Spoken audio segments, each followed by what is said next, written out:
ونستعينه ونستغفره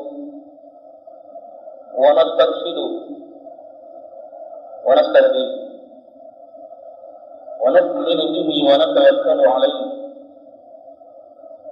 ونعوذ بالله تعالى من شرور أنفسنا وسيئات أعمالنا من يهده الله فلا مضل له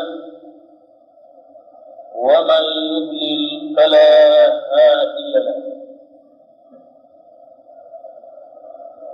وأشهد أن لا إله إلا الله وحده لا شريك له وأشهد أن محمدا عبده ورسوله وصفيه وخليله إنه أدى الأمانة وبلغ الرسالة ونصح الأمة وجاهد في الله حق جهاده حتى أتاه اليقين فصلوات الله وسلامه عليه وعلى آله وأصحابه ومن سلك طريقهم بإحسان إلى يوم الدين. أما بعد فإن أحسن الحديث كتاب الله وخير الهدي هدي محمد صلى الله عليه وسلم وشر الأمور محدثاتها وكل محدثة بدعة وكل بدعة ضلالة وكل ضلالة في النار. اللهم إنا نعوذ بك من عذاب النار. Katika darasa iliyomalizika kwenye kitabu Riyadhus Salihin, nakumbuka tuliuingia mlango wa 20 babu ad-dalalah ala al-khair, mlango wa kujulisha juu ya mambo mema. Na katika mlango huu tulisoma hadithi mbili, na leo inshallah tutaendelea na hadithi ya tatu katika mlango ad-dalalatu ala al-khair,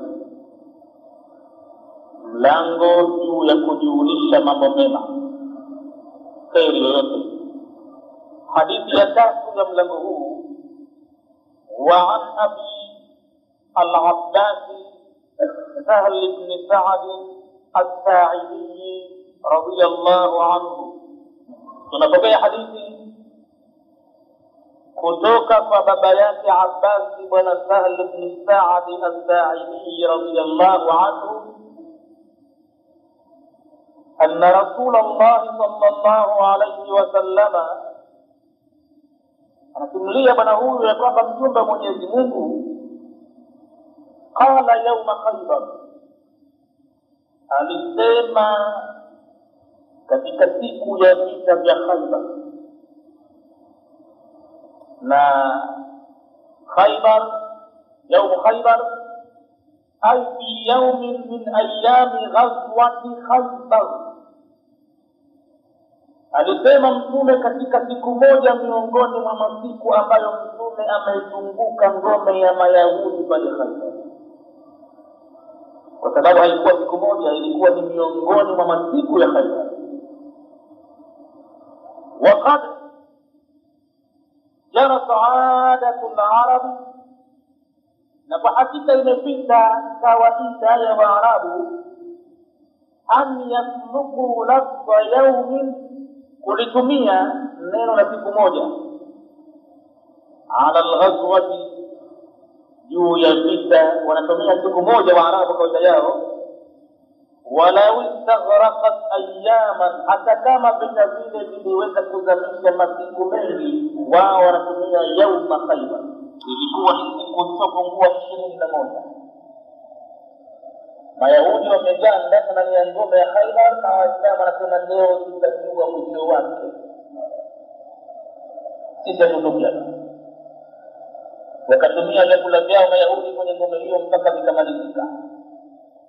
Sasa njaa inawaandama na kiu kubwa vile vile kuwatakana, ilibidi watumizi wakitaka wasitaki baadaye. Basi basi mtume alisema siku ya vita vya Khaybar, yani moja katika masiku yake, wa kanat ghazwatu Khaybar, na kwa faida ya Muislamu, ilikuwa vita hivi vya Khaybar fi sanati 7 min al-hijra, katika mwaka wa 7 baada ya mtume kuhama kutoka Makka kwenda Madina, yani baada ya kumalizika sulhu ya Hudaybiyah. Basi vikapatia pale pale makabili yake vita vya Khaybar, ngome ya Mayahudi iliyoko ndani ya Madina. Wa Khaybar, na hili jina Khaybar, qaryatun, hiki ni kijiji, tabu'udu 'ani al-Madinati al-Munawwara, kijiji hiki kinakuwa mbali na Madina bibudi min jihati Sham 8 burud, inakuwa mbali na mji wa Madina kwa kiasi cha burudi 8, kama kilomita 10 nje ya Madina kwa upande kuelekea Sham. Na kana yaskunuha al-yahud, na hapa Khaybar walikuwa wanakaa wenye Mayahudi wamepahausi vizuri, si kwao Mayahudi, lakini walifika mapema pale Madina kabla ya mtume kufika pale kwa siku nyingi, wakatamalaki vizuri pale, na waliwadanganya sana Waarabu, kwa sababu wao wanajua habari za mitume, wana kitabu. Kwa hivyo waliwazidi kwa elimu Waarabu wa pale, wakawazidi kwa mambo ya ushujaa wa kivita, silaha zao zilikuwa kali sana. Kwa hivyo Waarabu walikuwa kuogopa sana Mayahudi. Qala, mtume kasema yauma Khaybar, siku ya vita vya Khaybar. Vita hili vilikuwa vikali mno, Mayahudi wameganda ndani ya ngome za kutoka, uoga umewashika. Mtume alisema siku ya vita hivi, la u'tiyanna, na hata kuwamtampa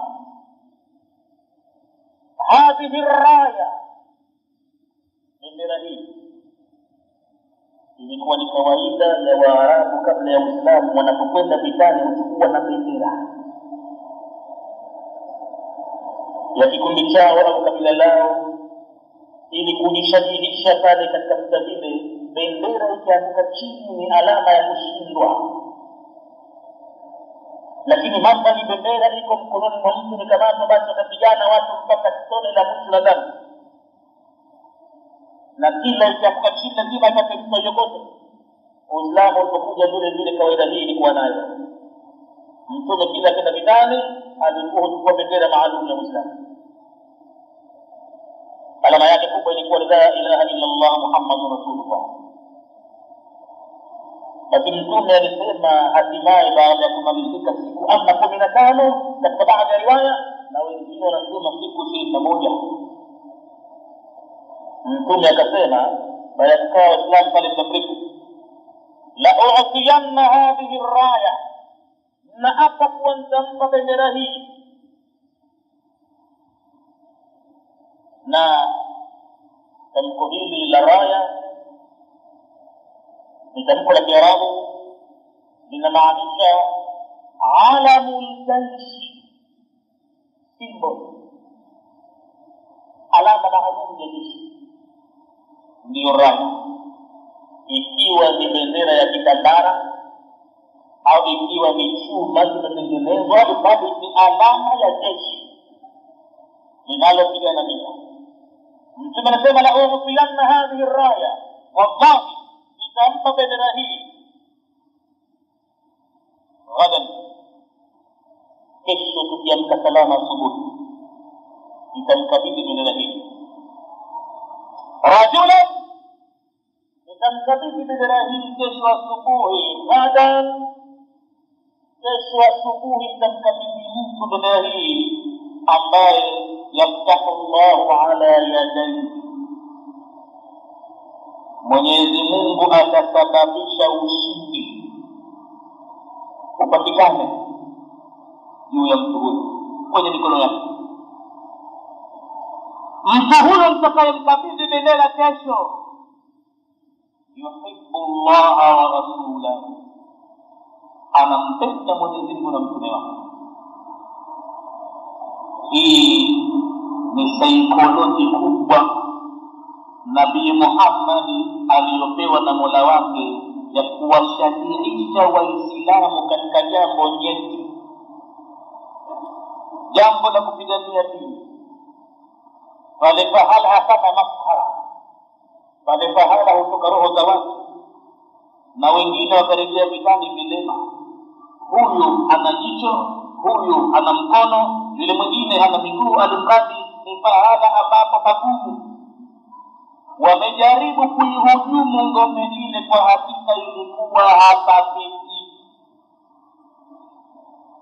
Mayahudi walijiestablish vizuri ndani ya ngome, walikuwa na chakula cha kutosha, na walikuwa na wapiganaji walembeaji wa mishare maximum. Juma vya mishare vikihimizika kama mvua ndani ya ngome kuelekea chini. Yoyote anaojaribu kukaribia tu katika maeneo ya ngome pale inakuwa na kipanda kitu kikubwa. Hata ikafika siku Mtume akasema, wallahi kesho nitamkabidhi bendera hii ya kupiganisha vita ya Uislamu mtu ambaye Mwenyezi Mungu atatupa ushindi kwenye mikono yake. Mtu huyo tena, mtu huyo anampenda Mwenyezi Mungu wa rasulahu na mjumbe wake. Saikoloji kubwa sana Mtume anaitumia hii. Si kama waliobaki wote hawampendi Mwenyezi Mungu na mtume wake, la hata sio maana yake. Hii ni katika njia mojawapo ya kuwasajiisha watu. Labda ilionekana kama kwamba watu wakafanya uoga, watakuvunjika moyo, watakaa pale mpaka lini? Mwezi sasa unakaribia na pahala panaonekana pagumu, hapaingiliki. Mtume anasema, kesho asubuhi mimi nitamkabidhi bendera mtu anampenda Mwenyezi Mungu na mtume wake, na ushindi utapatikana kwenye mikono yake mtu huyo. Sio maana yake walioko pale wote walikuwa hawampendi Mwenyezi Mungu na mtume wake, bali hii ilikuwa ni namna mojawapo ya kuwapa ushujaa wale askari. Anataka kuona mtu wa Mwenyezi Mungu pale watu wakoje katika jeshi lake, kama ambavyo anataka kutusomesha na sisi tunakuja baadaye.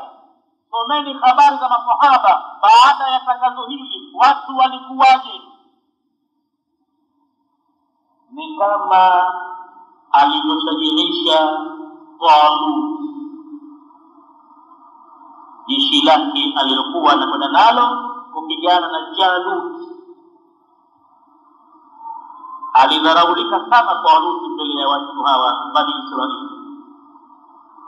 Mwenyezi Mungu anaihadithia habari hii katika sura Al-Baqara kwa kusema, alam tara ila al-mala'i min bani Israila min ba'di Musa,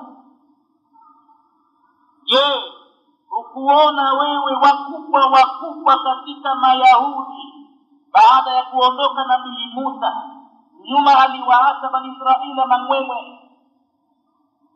idh qalu linabiyyin lahum, kumbuka waliposema kumwambia mtume wao wakati ule alikuwa akiitwa nabii Samueli. Hawa manasara huita Samueli.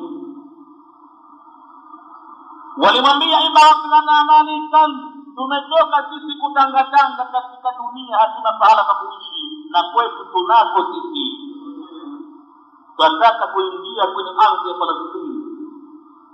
Sasa wamekalia wale al-Kanaaniyuna, Makanaani, tunataka turejee tena kwetu. Basi kwa hivyo nabii wetu Samuel, hebu tutolee jamadari hapa, kapteni na hoda Malikan, kiongozi, nukatil fi sabilillah, ili apate kutuongoza tupiganie njia ya Mwenyezi Mungu. Sasa wanatanabahi kwamba jihadi kwao ni wajibu ili wapate njia. Nabii wao aliwashajiisha kwa namna nyingine, akawaambia, tokea lini nyinyi Mayahudi Bani Israili mkawa na ushujaa kama huo wa kutaka kupigania haki zenu? Tokea lini? Qala hala asaitu, nabii wao akawaambia, kwani si jambo litarajiwalo kwenu nyinyi, in kutiba alaikumul qitalu alla tuqatilu, takifaradhishwa kupigana vita, nyinyi hamtopigana, ndio jambo litarajiwalo hilo, hamna ushujaa huo.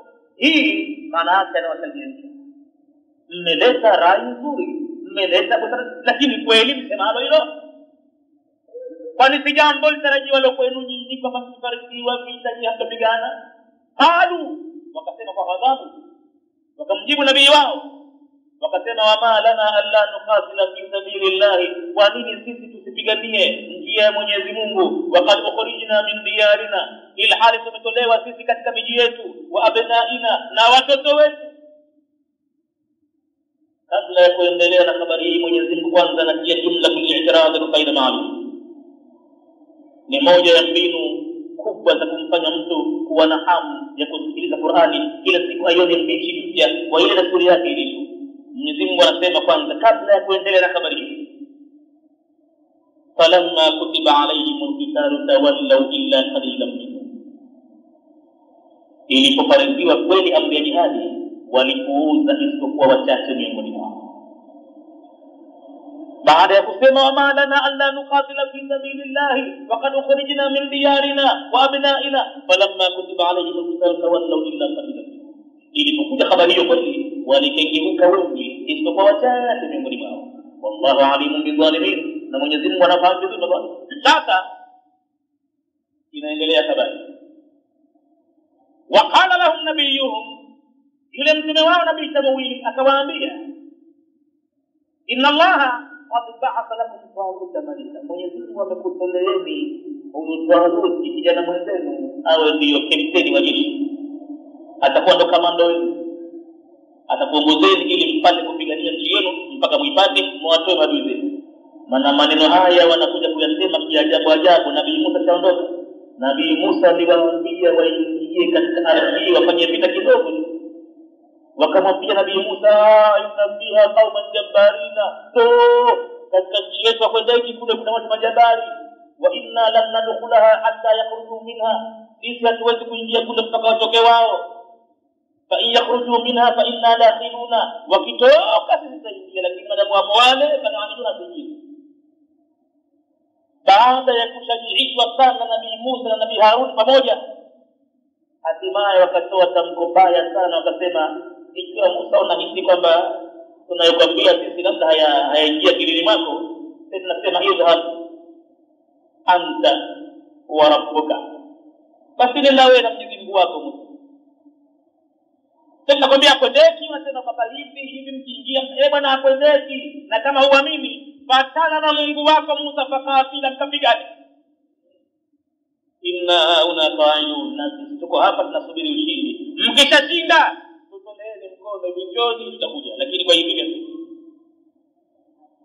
sasa wanakuja kumdai huyu Nabii Samuel. Musa kishaondoka, wanamwambia kwamba tutolee sisi kiongozi tukapiganie nchi yetu. Akawaambia si jambo litarajiwa kwenu nyinyi kuwapa kifaradhiwa bila mtopigana, na kweli kabisa. Pamoja na hayo ni Nabii Samuel akawaambia Talut ndio Mwenyezi Mungu amemchagua kiongozi wetu.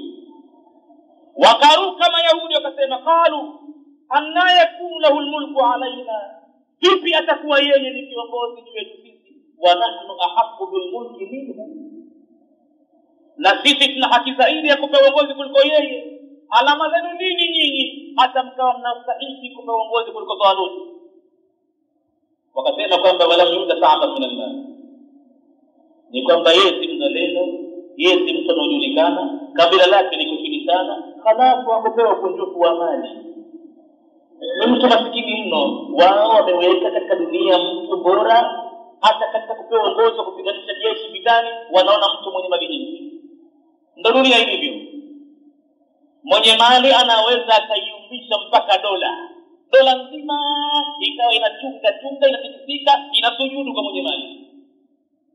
Mwenye mali huyo hata kama atakuwa mtu mjinga, hana elimu, watu hawajali, masuala na mali basi.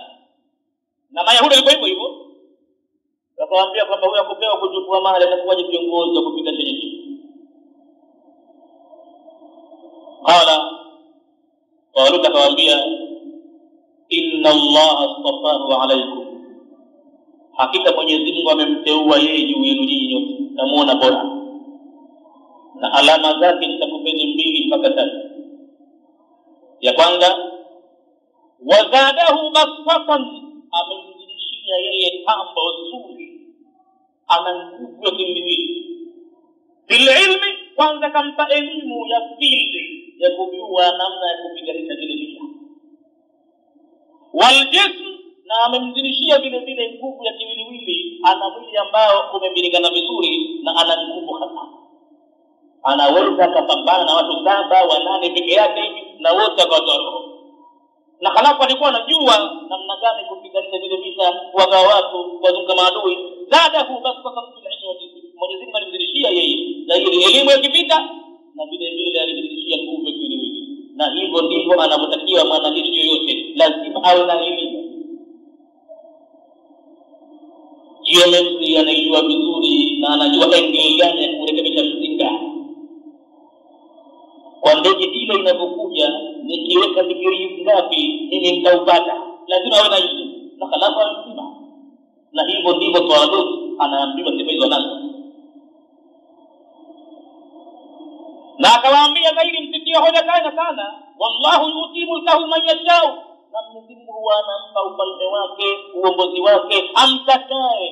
Nyinyi binadamu inabidi msalim amri, mkitaka kuleta ukaidi wakati Mwenyezi Mungu amekwisha mteua, lisije likaanguka balaa hapa na hapa, Mwenyezi Mungu atatupiga vibaya. Wallahu yuti mulkahu man yashau, na Mwenyezi Mungu anampa uongozi wake amtakaye. Wallahu wasi'un alim, na Mwenyezi Mungu ni mwenye wasaa mkubwa wa kutoa, tena ni mjuzi, anajua nani wa kumpa. Hata kama katika akili za wengine haelekei, lakini Mwenyezi Mungu anajua anakumpa. Hata anapotoa utume Mwenyezi Mungu anasema Allahu a'lamu haythu yaj'alu risalata. Hapana ovyo ovyo. Mwenyezi Mungu anajua wapi pa kuweka utume wake, anampa mtu ambaye keshamjua ni nani na anayeweza. Tena mwingine akibakia na utungu haifai na sahihi, ni kwamba hajajua bado kitu na Mwenyezi Mungu kumtoa. Wallahu wasi'un alim. Waqala lahum nabiyuhum, na akasema waambia wao yule mtume wao wakati kisha mchagua Talut, akawaambia inna ayata mulki, alama nyingine ya tatu kwa uteuzi huu kaufanya Mwenyezi Mungu, sio mimi ninafuata maagizo ya Mwenyezi Mungu. Alama yake ya tatu, an ya'tiyakum tabutu, ni kwamba atakuleteeni sanduku la kale. Mayahudi walikuwa na sanduku la kale, ndani yake humo mna vitu vya kumbukumbu vya taarifa. Walikuwa kibishi sana vitu hivyo. Kwa wao, badili ya bendera ya kupigania vita Bani Israeli, wakiliona sanduku lile na vitu vya kale ndani yake liko mbele yao, basi watapigana mpaka tone la mwisho la damu. Madhali sanduku lile liko mbele yao. Sanduku likitekwa wakanyang'anywa, basi kutika nguvu, basi tumeshika kabisa. Lakini madhali sanduku lile liko mikononi mwao, wanaamini kwamba ushindi bado unapatikana. Hata kama katika watu 100,000 washawawa wote, wamebakia 10, wale 10 wale watapigana mpaka mwisho. Hii ni kwa sifa yao katika hao wachache ambao walikuwa wanamtia. Basi akawaambia dalili yake huyu, aniyaatiyakum tabutu, atakuleteeni kimiujiza sanduku lenu mlopokonywa na wale Kanaaniyuna. Ndani yake sanduku hilo fihi sakinatun min rabbikum, na utulivu wa nyoyo zenu kutoka kwa Mola wenu, maana mkiliona mnatulia. Wa baqiyatun, na ndani yake mna vitu vilivyobaki mimma taraka alu Musa wa alu Haruna, katika vitu walivyoviacha watu wa Musa na watu wa Harun. Tahmiluhu almalaika, litakuja mbele yenu punde hivi malaika walibeba. Mkiona hayo mjue ni miujiza hiyo. Basi huyu kachakuliwa na Mwenyezi Mungu huyu. Inna fi dhalika al-ayatan lakum in kuntum mu'minina, hakika mkiona hayo ni dalili ya wazi kwenu mtoto ndani. Na wakayaona yale kweli mbele yao. Siku moja asubuhi ghafla wanakuta sanduku liko mbele yao, kufungua ndani vitu vile vimo vya kale, na likuwa limetoweka miaka mingi hawanalo, wamenyang'anywa. Sasa falamma fasala Talut bijunudi, Talut mwisho ilija kubadiki wakitaka kushinda upande Mayahudi, kwa kuwa katika sanduku hili bwana Peleke na hivyo. Lakini hii dharau kubwa ilikufanywa sisi wenye kabila kubwa hapa na fulani na fulani, watu wenye pesa zetu na haki zetu, kuja kuongozwa na mtu wa chini kama huyu. Lakini sasa miujiza ya sanduku ili yabidi wafunge midomo. Talut akakabidhiwa jeshi, sasa anakwenda kwenye ardhi. Anataka kuwashajiisha kwa kuwa kama anavyofanya Nabii Muhammad hapa. Falamma fasala Talut bil junudi, alipokusha kuondoka Talut na jeshi la askari, njiani kidogo akamwambia huku tunakokwenda, inna Allaha mubtaliikum binahar, Mwenyezi Mungu atakujaribuni, kuna mto wa maji mazuri mno, miti safi, na itakuwa tumekata jangwa masafa marefu, na kila mmoja atakuwa taabani kwa kiu inamuua. Huo mto huo utakuwa ni mtihani wetu. Faman shariba minhu, atakayokunywa mpaka akashiba, kitumbo kikao kinafanya kichoki. Maana maji ndo maji, akiyapapia mtu mara unashuhudia kitumbo kinanija kichoki ni popote, ufanyi lolote. Talut anawaambia atakayekunywa kwa kunywa namna huko mpaka akapimbiwa maji, falaisa minni, huyo nitamkataa, atakuwa katika mimi, nitamwachilia mbali. Waman lam yata'ahu, lakini yule ambaye atakayestahimili akasubiri asiyanywe maji hayo kwa kunywa namna kama huko, fa innahu minni, yeye atakuwa katika mimi, nitakwenda naye vitani. Illa, isipokuwa nitaruhusu man yatarafa ghurfatan biyadi, atakayechota akateka kikofi kimoja kwa mkono wake kiasi cha kuzuia kiwasike. Mtihani mkubwa ulikuwa maji na binadamu. Waja'alna min al-ma'i kulla shay'in hayy, lazima watu wanaokwenda katika mambo ya kutoa na roho wajaribiwe hivi. Na ndiyo maana hapa ukamwona Nabii Muhammad anaapa yamini, wallahi kesho nitampa bendera mtu wapiganishe vita. Mtu huyo Mwenyezi Mungu atatoa ushindi kwenye mikono yake. Mtu huyo anampenda Mwenyezi Mungu na mtume, si kama waliobaki hawampendi Mwenyezi Mungu na mtume, lakini ile ni njia mojawapo ya kujishajiisha.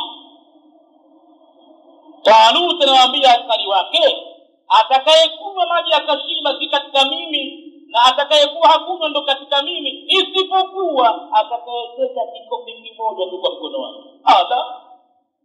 Mayahudi kutoka kwenye maji bana, Allahu akbar, waliingia wazima kachombe mtavile helpas, maji kayaona mzima na koga kasa, wakanywa kweli, walisahau kila kitu. Fasharibu minhu, wakanywa ule kunywa alikokatazwa, vitumbo vikavimba. Fasharibu minhu illa qalilan minhum, isipokuwa wachache sana miongoni mwao. Sasa matokeo yake gani? Disiplina hakuna katika jeshi. Na jeshini amri ya kiongozi ni moja tu, hakuna hivyo leo. Wakitokezea watu wakaenda kulia, wengine kushoto, na hali ya kiongozi kawaambia tuelekee mbele, basi ndio kushoto. Na hayo yanaonekana hata kwa Nabii Muhammad wakati Uhud, amri ya kiongozi ikivunjwa basi mambo yanaharibika. Falamma jawazahu huwa walladhina amanu ma'ahu, walipokusha kuvuka mto ule, Talut na wale walioamini wachache, wao waliopapia maji na vitumbo kujaa, walikaa kitako chini ya mto ule wa maji taabani. Na mwisho akamwambia Talut, unajua wewe, la taqata lana al-yawma bi Jalut wa junudi, tunaona bora tu withdraw, tuipostpone hii mechi. Kwa leo hatutakuwa na uwezo wa kupambana na Talut na Jaluti na majeshi yake. Hali zetu mbaya sana taabani. Tumetoka kwa miguu masafa marefu na hivi, maji yameshajaa katika matumbo. Qala alladhina yadhunnuna annahum mulaqu Allah, lakini baada ya kushajiisha yule Taluti alitaka kuwajua watu gani na gani wenye imani madhubuti. Mimi nitakuwa na watu gani na gani kule kwenye vita, na huyo Jaluti wakati huo alikuwa ni mtu ambaye vita vyake vikali mno. Hakuwa mtu mchezo. Akitaka kuwajua nani watakaotii amri ile, na ataka kujua kwamba utakuwa na ushindi huko au utakuwa na mchezo tu. Wale wachache waliokuwa hawakuyanywa maji isipokuwa mikofi tu, wakasema alladhina yadhunnuna walikuwa na hakika annahum mulaqullah, kwamba wao watakutana na Mwenyezi Mungu siku moja. Walisema pendeni na msivunjike moyo, waachile pale wale wakaregale pale na matumbo yao yamejaa maji. Kam min fi'atin qadida, walisema hawachache, kwani wangapi vikundi vita, vikundi vya watu wengi. Wakati walipombarizi Jaluti na majeshi yake, kalu walimwomba Mwenyezi Mungu kwanza, na dua ya pahala patatu hairejei. Wakati watu watakabili makafiri kwa ajili ya Mwenyezi Mungu, wakimwomba Mwenyezi Mungu pale amepewa. Na vile vile mfungaji katika saumu yake pale na kufutari pale anafungua kinywa akimtaka Mwenyezi Mungu haja pale kapewa. Na vile vile wakati pameadhiniwa adhana ya swala, kabla ya kukimiwa katikati yake pale mtu akiomba kapewa. Basi walisema rabbana, bala walamma barazu li Jaluta junudi qalu rabbana, mola wetu afrigh mimina, usitupe kwa ndondo, tupe chungu, mimina afrigh. Nini kimimina? Sio maji, sio petroli. Afrigh alaina sabran, mimina juu yetu uvumilivu, tupe subira, tunakwenda sasa kwenye kazi ngumu. Wakabbit aqdamana, na uzithubutishe nyayo zetu, miguu iweze kusende, isikimbie. Wansurna ala alqawmi alkafirin, na utunusuru dhidi ya makafiri. Matokeo yake fahazamuhu, waliwaendesha mbio bwana maadui wengi. Fahazamuhu, waliwaendesha mbio wakawafurusha biidhnillahi wa amri ya Mwenyezi Mungu. Na katika jeshi la Taluti hili, wakati ule alikuweko Nabii Daudi alayhi salam, kutoka kijana pale. Ndio kwanza anamwambia kabisa. Ikafati wakati la Daudi ukasikia si mtume bado. Kitoto kidogo kina miaka kama 35-30. Karibu ataingia 40. Kijana mbichi.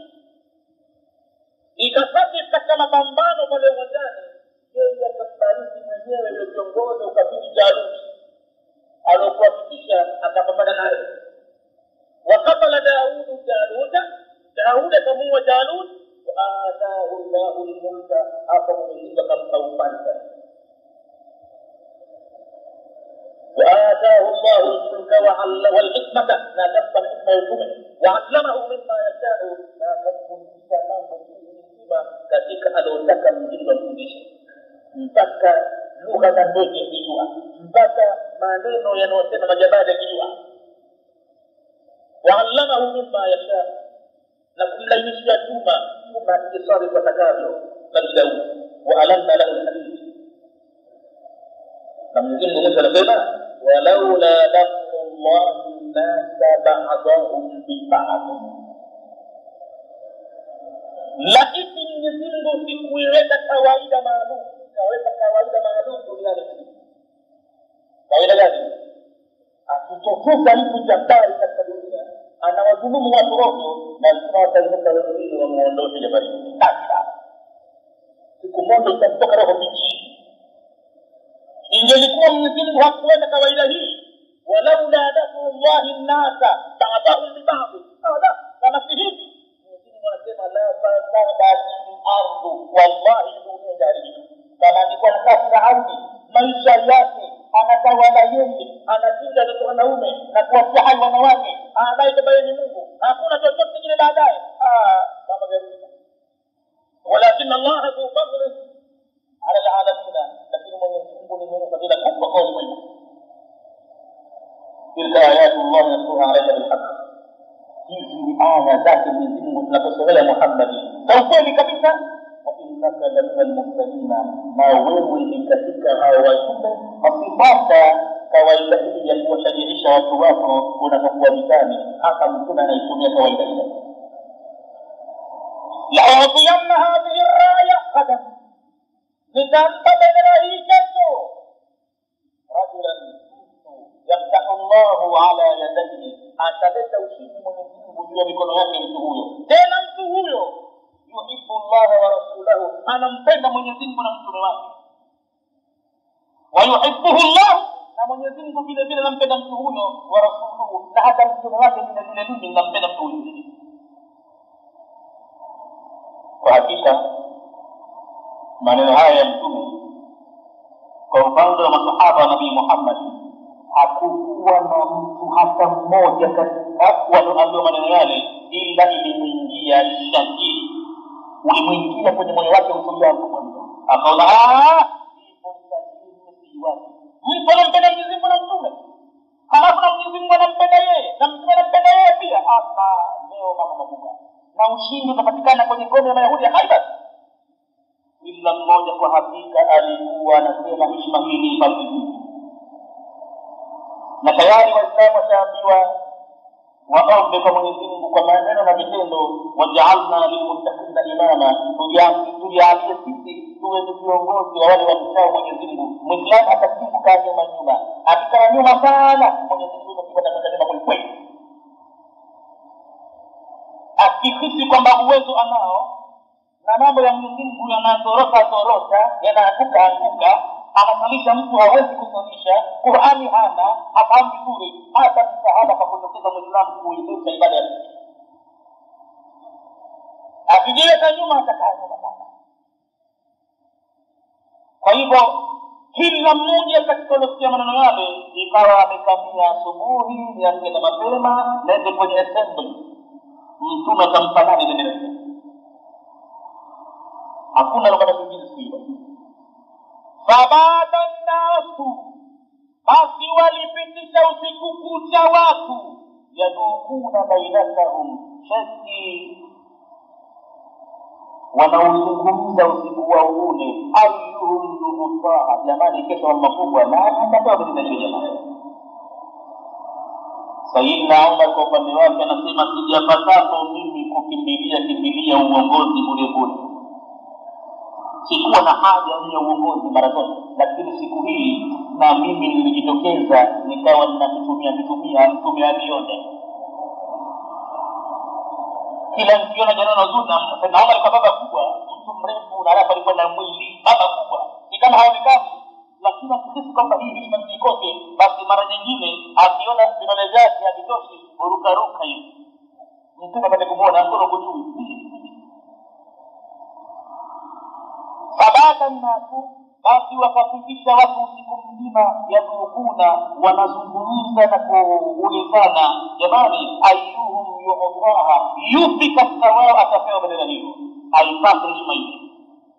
Falamma asbaha an-nasu, kuliko pambazuka asubuhi watu kuamka, ghadau ala rasulillah, ghadau bimaana saru awwal an-nahari, mapema asubuhi baada ya sala al-fajr tu watu wote mtume akamchagua nani leo.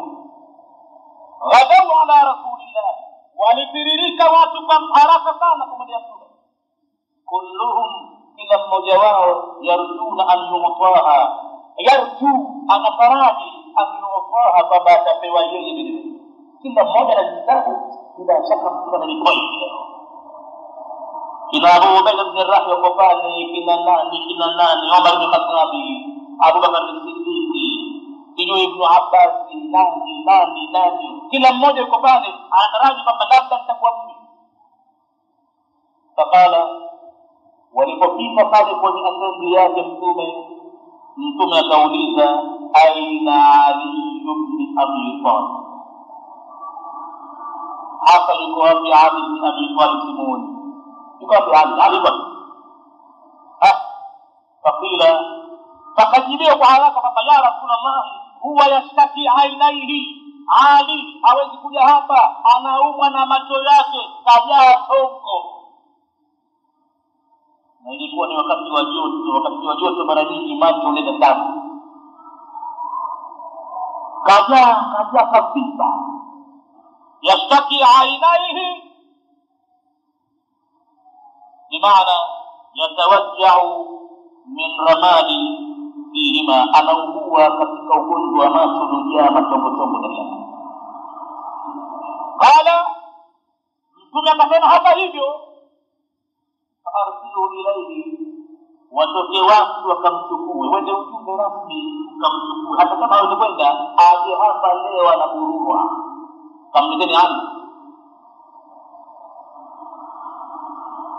Faudi Ali akaletewa mtume Sayyidina Ali, fafasaqa Rasulullah sallallahu alayhi wasallam fi ainaihi, mtume akawa anaomba kwa Mwenyezi Mungu dua, huku anamtemea mate kidogo kidogo, kama unavyofanya vile unapolala usiku unaposoma al-Kursi na qul huwallahu na muawwadhatayn, si kama unajitema na kuhoka hapana, kidogo kidogo tafadhali nikufanya, anampulizia anatafuta maneno alafu anampulizia kwenye macho yake.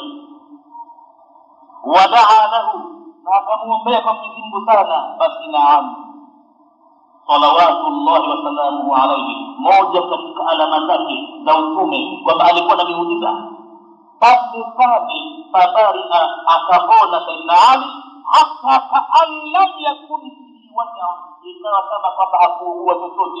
Ukitokeza ukimuona, ukiambiwa huyu ndio alikuwa mgonjwa wa habari za kataa, huyu si labda mwingine, kaan lam yakun bihi wajaa, kama kwamba hapajakuwa kwa yeye na ugonjwa wote. Faaqahu haya, mtume akampa bendera, akaambia Ali, sasa tangulia mbele, pigalisha vita. Baada ya Mayahudi kukataa kuingia katika mji wao, walielekea wapi? Kwa hakika haikutajwa katika vitabu vya tarehe kitu kwa wazi, hususan Harun inaonekana kwamba alikufa kifo cha kawaida na akazikwa. Lakini Nabii Musa alayhi salam, baada ya kuona ukaidi mno wa Mayahudi, iko siku aliwaaga, akawaambia sasa mko heri, ndio vile mmenitosha, Mwenyezi Mungu amenipa amri sasa nikuachieni. Akaondoka Nabii Musa, habari yake haijulikani tena wapi kabisa, hajulikani kabisa. Mwenyezi Mungu ndiye mwenye kumjua. Kwa hiyo kwa ufupi, taarifa kuhusu hawa hakuna kitabu kilichoeleza kitu kiwaziwazi, isipokuwa kila mmoja anafikia pahala kama hapo anakomea. Tayeb, tunaelewa hadithi kwanza. Anasema faaqahu raya, mtume akamkabidhi bendera Sayyidina Ali. Qala Ali radiyallahu anhu, Sayyidina Ali kwanza kabla ya kwenda kwenye ngome ya Khaybar aliuliza swali, akamwambia ya Rasulullah, ya mjumbe wa Mwenyezi Mungu, nauliza kwanza, uqatiluhum hatta yakunu mithlana, niambie kwanza nikapigane nao vita mpaka wawe kama sisi, yani lazima wasilimu? Faqala, mtume akamwambia Sayyidina Ali, infum ala rizqik, wewe kamata mwendo wako taratibu na nitakueleza upigane mpaka wapi. Maneno haya unfud ala rizqik, yani imdi ala hailatik, nenda juu ya hadhari kubwa. Hawa ni Mayahudi na ndani ya ngome, na kwa hivyo nenda kwa hadhari kubwa, pole pole, huku ukiwa mwangalifu sana. Wala tataajjal, wala usifanye haraka kabisa, uwe na hadhari kubwa sana. Warislu, na tamko hili rislu asluhu as-sukunu, asili yake ni utulivu, yani imdi ala sukun ala sakina, nenda kwa utulivu wa thabat, na huku ukiwa na moyo kudhibiti, hakuna kuvunjika moyo, hakuna kuogopa, nenda pole pole. Hatta tanzila bisahatihim, mpaka utakapofika kwenye eneo lao, kwenye ground yao, nje ya ngome pale. Na sahatihim ay nahiyatihim, yani kwenye uwanja wao. Walfadha'u baina durihim, ile sehemu iliyo wazi baina ya nyumba zao, zile katikati ya ground pale. Nenda zako mpaka uingie pale. Ukiingia pale sasa, thumma du'uhum ila al-islam, kwanza kabla hujafanya mashambulizi waite katika tangazo la Uislamu, watake kwanza waamini, watake kwanza wafahamu Mwenyezi Mungu, watake wajisalimishe wawe Waislamu. Manani akhbirhum, na wape habari mayahudi, bima yajibu alaihim, kitu gani kimekuwa ni wajibu juu yao, min haqi llahi ta'ala fihi, katika haki ya Mwenyezi Mungu mtukufu ndani yake. Min haqi llahi ta'ala yani ma amara bihi wa ma naha anhu, yale Mwenyezi Mungu anayoamrisha na yale Mwenyezi Mungu anayokataza. Kwanza wajiulishe hilo. Pengine hawafahamu kwa nini Mwenyezi Mungu kawaumba, pengine hawafahamu uhai ni wa nini. Wajiulishe hivyo kwanza kabla hujaanza kutoa narona. Wallahi, kwa sababu mimi nakuapia yamini bila angali nakuapia yamini, usianze kwanza kupambana mpaka watulete tangazo hilo. Kama itakavyokuwa kama vita ikitokezea salama, hilo ni jambo kubwa sana, ndio litakiwalo. Wallahi, mimi nakuapia kwa Mwenyezi Mungu, la an yahdiyallahu bika rajulan, wallahi kukuongozea Mwenyezi Mungu mtu mmoja tu umpate, yani iwe salama usalimini, nimekaa kitako, hujaanza vita, hajapambana, ukatoa tangazo hili na akatokezea mtu mmoja mjakasilimu, basi kukuongozea mtu mmoja katika dunia hii, msomeshe mtu mmoja tu, mfahamishe haki mtu mmoja tu, na akawa anaitenda haki ile mtu mmoja tu, mtume anamwambia sallallahu. Wallahi la an yahdiyallahu bika rajulan wahidan, wallahi kukuongozea Mwenyezi Mungu mtu mmoja, khairun laka, ni bora kwako, ali min umrin na'am, kuliko hata ngamia mwekundu. Na aliposema la an yahdiyallahu bika rajulan wahidan, maana yake yanqidhu min al-kufri au al-jalali, kukuongolea mtu manake kwa sababu yako wewe Mwenyezi Mungu akamtoa mtu na kumuokoa katika ukafiri na upotofu wowote mwingine. Yani kaa wewe ndio sababu umemvuta kwenye haki rafiki yako, wewe ndio sababu alikuwa anaangamia, basi ni bora kwako mtu mmoja huyo kukuongolea Mwenyezi Mungu kuliko kuwa na mali yoyote uliwayo. Hawa Waarabu wakitumia mali nyingi kama humrun na'im, jina hili ni mali nyingi sana kwa wao. Humrun na'im yani humrun jam'u ahmaru, ni wingi wa wekundu, wal-na'imi, na tamko la na'imi al-malu min al-ibli wal-ghanami wal-baqari, ni mali nyingi kutokana na wanyama kama vile ngamia, ng'ombe na mbuzi. Wa aktharu ma yaqa'u 'ala al-ibli, lakini mara nyingi hutumika kwenye ngamia. Wal-iblu al-hamra'u, na asili ya kuwa specialize hapa ngamia wekundu, kanat anfasu amwali al-arabi, ngamia mwekundu alikuwa ndio mali inayopendezwa zaidi kwa Waarabu. Ndio mtu ukimwambia kwamba wewe kupata kitu fulani kuliko ngamia mwekundu, basi anafahamu kwamba kitu hicho ni mali kubwa sana, kwa sababu ilikuwa anfasu amwali al-arab, ndio mali bora zaidi kwa Waarabu kuliko chochote. Walidha, na kwa ajili hiyo asbahat al-jumlatu, ikawa ndio sentensi inakuja yudhrabu biha, inapigiwa mfano tamko hilo, almasal, kwa ni mfano, fi kulli nabiyyin, katika kitu kilichokuwa bora chochote kile upigiwa mfano humrun na'im, ngamia jekundu. Na halafu wa annahu laysa hunaka shay'un a'zamu minhu, wakati huo hakukuwa na kitu kikubwa kitukufu kuliko hicho. Basi la an yahdi Allahu bika rajulan wahidan khairun laka min humrin na'im, hadithi muttafaqun alayhi. Na qawluhu yadukuna, kwenye hadithi aliposema yadukuna ay yakhuduna wa yatahaddathuna, walipoambiwa kama kesho atapewa bendera mtu fulani kadha, fabata, wakakesha usiku kucha watu, annasu yadukuna lailatahum, wanauzungumza usiku wao kule, yani yakhuduna, wamezama tifu. Jamani, mwenye sifa ile nani hapa? Wewe unamwona nani? Mimi namuona Abubakar peke yake, manake hivi. Mwingine anasema la, mimi namuona Omar bwana, ndio sifa kama hii. Mwingine Ali kabisa, ilikuwa kuzunguriwa kama ilikuwa ni mgonjwa kabisa. Kwa hakika mtume alitumia psychology kubwa sana kwa kuwasajili, na alijua kwamba ana kitu madhubuti.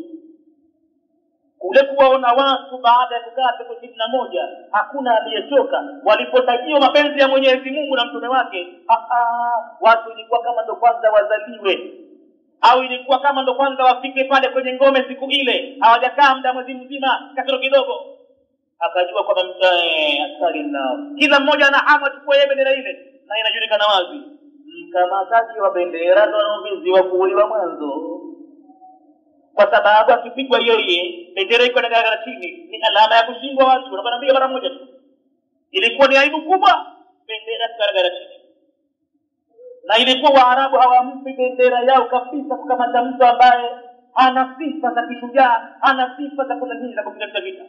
Kwa hivyo kulikuwa na makabila maalum wakati huo wakijulikana kwamba hawa ni mahodari wa kushika bendera vitani, na katika zama hizo ilikuwa ukoo wa Bani Abdidari ulikuwa ni ukoo unajulikana sana kwamba hawarejei nyuma kabisa wakati wa bendera ya kupigana vita. Fadlu, kwanza hadithi inatulisha jambo moja, fadlu Ali radhiyallahu anhu wa makanatuhu. Kila sahaba mtume alimsifu kwa namna yake, kwa maneno, kwa vitendo. Kila mmoja ana uwanja wake kwa hakika. Ukimzungumza Abu Bakar namna alivyomtaja mtume, utaona huyo kataja kipekee. Unapomzungumza Umar na utaona kwamba naye kataja kwa namna yake. Ukija kwa Ali kataja kwa namna yake, ukija kwa Uthman kataja kwa namna yake. Kila mmoja, na si hao tu, Saad bin Abi Waqqas na nani mwingine, kila mmoja kama sahaba. Hapa kwenye hadithi hii tunapata kujua fadlu Ali, utukufu wa Sayyidina Ali radhiyallahu anhu wa makanatuhu, na daraja yake alionayo, wa madasikatu nabii, na ukunjufu wa imani yake mjumbe wa Mwenyezi Mungu, namna gani akimwamini fihi yeye Sayyidina Ali. Na jambo la pili lipatikanalo katika hadithi hii, muujizatun nabii sallallahu alayhi wasallama, ni muujiza wa mtume katika miujiza aliyoifanya mahala mingi sana, mingi. Na muujiza wenyewe ilikuwa kwani usila shifau, ilipatikana kupona pande pale, bibarakati, kwa baraka zake za dua aloiomba na kufanya kama anatemea mate kidogo kidogo biidhnillah taala, wa idhni ya Mwenyezi Mungu mtukufu. Ule ulikuwa ni muujiza mkubwa kwa mtume. Jambo jingine, hirsu sahabati, hadithi ya kuonyesha sisi vile vile upagani waliokuwa nayo masahaba radhiyallahu anhum, Mwenyezi Mungu awe radhi nao wote, ala mahabbati llahi wa rasulihi, juu ya kuyapata mapenzi ya Mwenyezi Mungu na mtume wake. Baada ya kutajiwa vile, hakuna aliyepata usingizi hata mmoja. Kucha watu wanafikiria kesho atapewa bendera hili nani. Halafu watayuhum, hadithi ya kuonyesha pupa yao na haraka yao na himma yao ya kukimbilia bil qurbi min mardhatihima, katika ukurubifu wa kupata radhi za watu wawili hawa, radhi za Mwenyezi Mungu na za mtume. Walionyesha masahaba namna gani wanahangaikia kukimbilia radhi hizo. Wa tanafusuhum fil khairi, na mashindano yao namna gani walivyokuwa wakishindania khairi, wanashindana walikuwa, hakubali mtu kupitwa kabisa. Halafu hadithi vile vile inaonyesha samu al-islami fi da'watihi, utukufu wa Uislamu katika kitu gani unacholingania watu, ni kutoa na roho au kitu gani? Inaanza kwenda kwanza ovyo, ameuliza nipigane na watu mpaka wawe kama sisi. Mtume akamfahamisha hapana, nenda polepole, usifanye haraka ya kuua, usitumie jazba, hapana, kwanza walinganie Uislamu, kwa sababu Mwenyezi Mungu kukuongolea mtu mmoja ni bora kuliko kuua, ni bora kuliko chochote. Hata kama yamekundu hafai vile vile umpate mtu msilimishe, ama umefanya kazi kubwa. Na sio kumsilimisha tu, bali hata Muislamu mwenyewe kumtoa katika maovu yale, ikiwa ni ya zinaa, ya ushirikina, hata katika mambo ya khurafati, ya kuzusha katika dini. Ukiweza kumfahamisha mtu kwa dalili na hoja, ukamtoa kwenye khurafati, basi wewe una fungu kubwa sana kwa Mungu. Wasio wengi, mmoja tu, na wakitimia 100 ndio inaisemeki, wakitimia 1000 ndio haisemeki tena. Kwa hivyo moja katika utukufu wa Uislamu ni kuwalingania watu kumtambua Mwenyezi Mungu na kuacha mabaya na kufanya mema. Ni kazi kubwa mno. Ile kuuana imetokezea kwa sababu ya kuzuia ile fujo ya makafiri. Uislamu hauko upande wa vita. Silaha inanyanyuliwa na Waislamu kwa kuzuia zile fujo au mateso na dhulma wanaofanya makafiri kwa watu bure, ili wapate kuogopa Adamu wenzi wao wasiwaue, waone kwamba Waislamu kumbe nao vile vile wana nguvu. Wa adabi, adabu zake Uislamu fi jihadihi, wakati inapojihadi hakuna kuua ovyo mtoto mchanga, hakuna kuua ovyo mwanamke, hakuna kukata mimea ya watu, hakuna kuvuruga kwa huziki, adabu kamili. Sayyidina Ali hakwenda ovyo baada ya kupewa bendera ile kwamba tunataka na kibri tena pitakiua tu, anauliza kwanza kwa adabu kamili, na kiongozi mtume anamwambia la, kwanza watangazie Uislamu kwanza. Waghayatihi fi inqadh al-insaniyya, kama upeo wa Uislamu ulivyokuwa na himma ya kumwokoa binadamu atoke roho, hata kama ni kafiri. Binadamu ni binadamu, akija akifahamu haki binadamu anaweza kuja kuwa ni chombo kizuri ndani ya Uislamu vile vile. Pengine daktari mzuri akiuawa ni hasara, haipende Muislamu kumuua yule. Pengine ni pilot mzuri wa ndege, kafiri hapo alipo, lakini kama atakuwa ni pilot sasa kwa Muislamu, ile kazi yake ataifanya vizuri zaidi. Pengine yeye ni engineer mzuri, architect mzuri sana wa plani zaidi kujenga majumba, haitaki kuuawa ovyo, lakini ikibidi kuuawa atauawa vitani. Lakini kwanza atangazie Uislamu kwanza. Hivi ndivyo mtume alikuwa anakwenda, na hivi ndio makhalifa wake, hawezi ovyo ovyo, ila kwanza wanawatangazia kwanza makafiri Uislamu. Wanapokataa tena na kwa budi. Tayib, min ad-dalali wad-diya'i, kumwokoa binadamu kwanza kutoka na roho yake, halafu katika upotevu na katika vile vile mambo maovu vile vile. Halafu hadithi yatujulisha fadlu da'wati ila Allah azza wa jalla, utukufu wa kulingania kwa Mwenyezi Mungu ukoje. Hadithi atobia walhathu ala dalalati ala alkhair, na pia hadithi hii inahimiza mtu aonyeshe dalili za khairi kuliko kubwa. Muonyeshe kwanza hata kafiri dalili ya khairi, pengine haijui, yumo ujingani tu, akija akijua pengine khairi atakushinda wewe Muislamu uliozaliwa katika mifupa ya Waislamu miaka na miaka. Siku moja tu kafiri kitambua haki basi na kupiga nyote, anaanza kufanya kazi kubwa kubwa na Waislamu wabakia tazama hivi. Kwa hivyo Uislamu namna gani unaonyesha alhasu ala dalalati, namna gani unapohimiza kujuilisha ala alkhairi walhaqi, khairi na haki, lima yuthmiruhu dhalika, kwa sababu mambo hayo yanatoa matunda min azimi alajri, ya kupata ujira mkubwa, wa wafiri thawabi, na thawabu zilizokuwa hazina idadi. Ndio maana mtume akamwambia khairun laka min umuri naimi, yaani jambo la kumlingania mtu haki thawabu zake kwa hakika ni kuliko mali yoyote ile. Wallahu a'lam, na Mwenyezi Mungu ndiye ajuaye. Kwa leo inshallah tutafikia hapa. Alhamdulillahi rabbil alamin, wassalatu wassalamu ala rasulillahi Muhammadin sallallahu alayhi wa sallam. ربنا تقبل منا إنك أنت السميع العليم، وتب علينا إنك أنت التواب الرحيم. ربنا آتنا في الدنيا حسنة وفي الآخرة حسنة وقنا عذاب النار. اللهم فقهنا في الدين، وعلمنا التأويل والتفاسير، وارزقنا اتباعه. اللهم زينا بزينة القرآن، وارزقنا تلاوته آناء الليل وأطراف النهار على النحو الذي يرضيك، واجعله حجة لنا لا حجة علينا يا رب العالمين، برحمتك يا أرحم الراحمين. فنسألك اللهم علما نافعا ورزقا واسعا وشفاء من كل داء، ونعوذ بك من علم لا ينفع، ومن قلب لا يخشع، ومن دعاء لا يسمع، ومن نفس لا تشبع، برحمتك يا أرحم الراحمين. أعط نفوسنا تقواها وزكها أنت خير من زكاها، أنت وليها ومولاها، برحمتك يا أرحم الراحمين.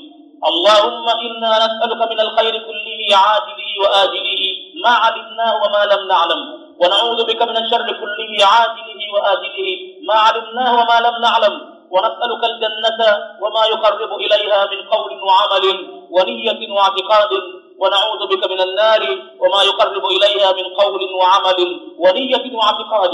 اللهم وما قضيت لنا من الأمور فاجعل عاقبتها رشدا، فاجعل عاقبتها رشدا، فاجعل عاقبتها رشدا، برحمتك يا أرحم الراحمين.